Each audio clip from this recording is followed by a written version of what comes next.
warahmatullahi wabarakatuh. Halo teman-teman. Kami dari kelompok 6. Perkenalkan, saya Dinda Salsabila. Perkenalkan, saya Aulia Cilahaya. Perkenalkan, saya Billy Chandra. Perkenalkan, saya Elina Alvin Meida.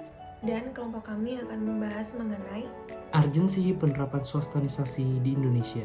Swastanisasi merupakan suatu tindakan yang dilakukan untuk mengurangi peran pemerintah atau menambah peran pihak swasta atau pihak private. Nah, jadi swastanisasi ini terkait dengan pengalihan kepemilikan aset yang dimiliki oleh negara, baik itu secara sebagian ataupun secara keseluruhan. Fenomena swastanisasi telah muncul sejak tahun 1980-an, namun di Indonesia sendiri fenomena swastanisasi baru muncul sekitar tahun 1997, di mana pada saat itu di Indonesia sedang terjadi krisis ekonomi. Nah, tujuan dari adanya swastanisasi ini antara lain itu untuk memberikan kontribusi finansial kepada pemerintah maupun badan usaha, kemudian untuk mempercepat penerapan prinsip-prinsip good corporate governance. Kemudian juga dapat membuka akses ke pasar internasional dan alih teknologi serta transfer best practice kepada badan usaha. Namun di samping itu, adanya swastanisasi ini selalu memberikan pro kontra di kalangan masyarakat, karena tidak sedikit dari masyarakat yang menilai bahwa kebijakan swastanisasi ini tidak nasionalis dan hanya menghabiskan aset negara itu sendiri. Oleh karena itu, pada video kali ini kelompok kami akan membahas lebih lanjut apakah di Indonesia perlu diadakan swastanisasi ataukah seluruhnya dikuasai oleh negara dengan menggunakan sudut pandang paham ekonomi kapitalis, di mana kapitalisme ini lebih menekankan pada minimnya intervensi pemerintah dan adanya persaingan bebas yang tidak terbatas pada sistem perekonomian. Setidaknya ada 3 masalah yang saya rangkum terkait dengan permasalahan privatisasi BUMN di Indonesia. Yang pertama ialah permasalahan kebingungan, bahwasanya apakah hari ini BUMN merupakan lembaga publik atau lembaga yang bisa diprivatisasi, dalam artian hal-hal atau sumber-sumber dana yang bukan berasal dari negara dapat masuk untuk membiayai BUMN. Hal ini memiliki konsekuensi logis yang sangat panjang terkait dengan pengelolaan BUMN ke depannya. Karena kenapa? Ketika lembaga publik, BUMN sulit untuk orang asing dapat mengelola atau ikut campur tangan dalam pengambilan keputusan, pengambilan kebijakan yang ada di internal BUMN itu sendiri. Namun ketika dijadikan lembaga privat, publik memiliki akses untuk ikut serta merumuskan kebijakan yang ada di lembaga BUMN tersebut. Nah, hal ini menimbulkan sebuah dilema dalam pengelolaan BUMN di Indonesia ke depannya. Kedua, terkait dengan akuntabilitas. Bagaimana BUMN sebagai lembaga kepanjangan tangan negara atau lembaga publik yang hari ini disediakan negara untuk proses pendanaan fiskal negara, yang tarikan lebih jauhnya ialah jaring pengaman sosial, harus mampu bersifat transparan, dipercaya, dan dapat menjawab pertanyaan-pertanyaan publik, terutama terkait dengan aksesibilitas.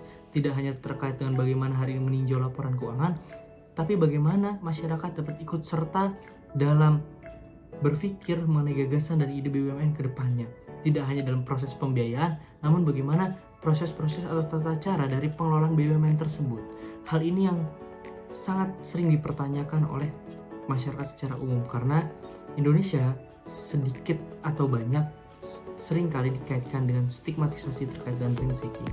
Dan yang ketiga, terkait dengan pengawasan. Bagaimana negara harus hadir dalam pengawasan lembaga-lembaga BUMN yang sudah diprivatisasi, karena hal tersebut sangat rentan akan berbagai benturan-benturan kepentingan atau vested interest yang ada di dalamnya. Oleh sebab itu, negara harus hadir dalam hal pengawasan, dan juga negara harus menghadirkan sebuah resolusi kebijakan untuk memitigasi permasalahan-permasalahan yang akan datang ke depannya.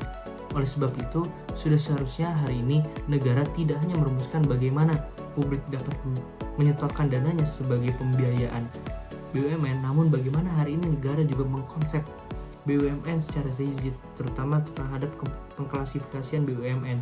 Mana-mana saja BUMN yang sekiranya dapat diprivatisasi dan BUMN yang tidak dapat diprivatisasi. Selanjutnya mengenai usulan kebijakan.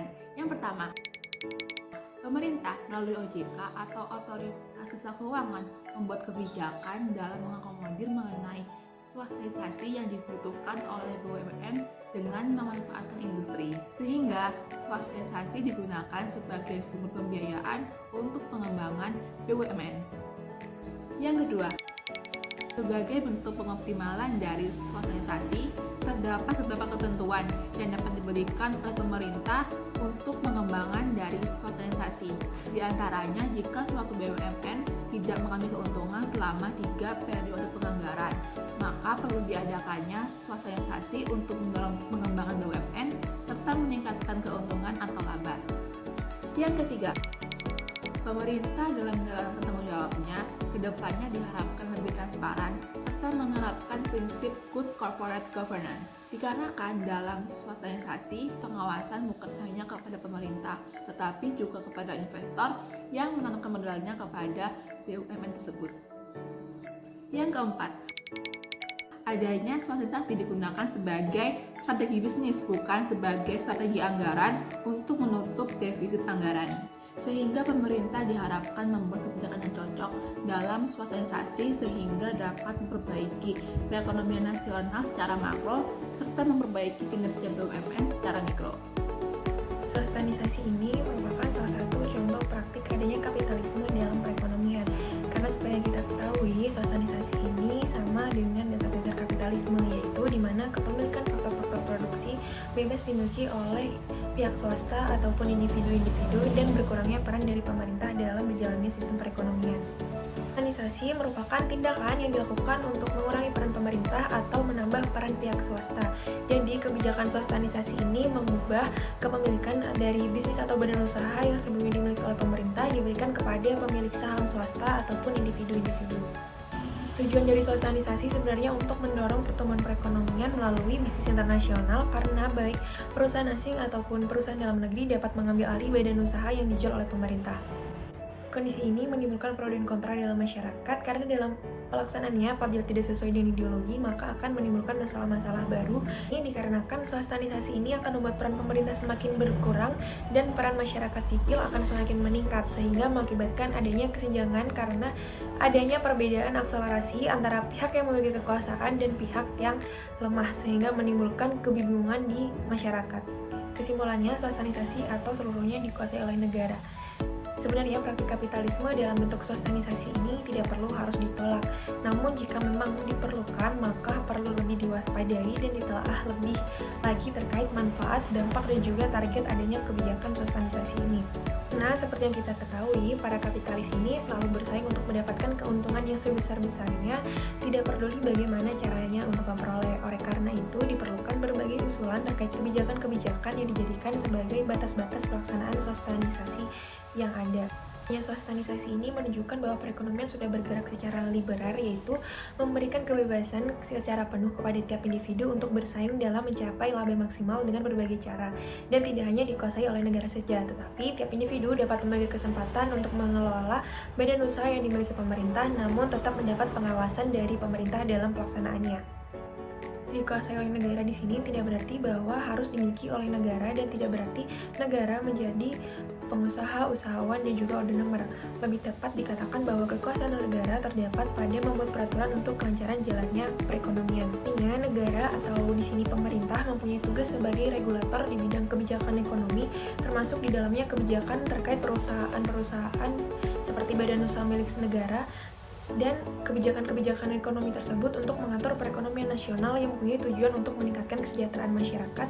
Agar dapat mencapai tujuan tersebut, akan lebih baik jika pihak swasta dan pihak pemerintah saling berkolaborasi satu sama lain. Sekian penjelasan mengenai urgensi penerapan swastanisasi di Indonesia. Harapannya dapat bermanfaat bagi semua ya. kurang lebihnya mohon maaf. Wassalamualaikum warahmatullahi wabarakatuh.